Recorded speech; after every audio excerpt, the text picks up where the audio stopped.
24 ঘন্টায় যার কখনো আল্লাহর কথা মনে পড়ে না, এ তোর কেমন জীবন বেটা?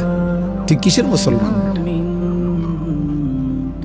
24 ঘন্টায় যার একটা সেজদা দিবার কথা মনেই আসে না, মনেও পড়ে না, এটা মানুষ না জানোয়ার? জিজ্ঞেস করা দরকার, বুঝলেন? এটা মানুষ না জানোয়ার?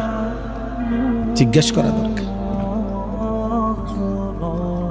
365 দিনে যার একবারও মনেও পড়ে না যে আমি তো মুসলমান, আমার উপরে ফজরের নামাজ ফরজ, এক বছরে, এটা কিসের মানুষ? এটা কিসের মুসলমান? কিসের মুসলমান?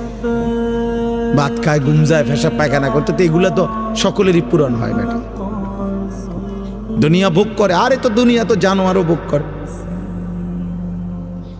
দুনিয়া তো গরু ছাগলও ভোগ করে মিয়া। দুনিয়া ভোগ করে আশ্চর্য কি?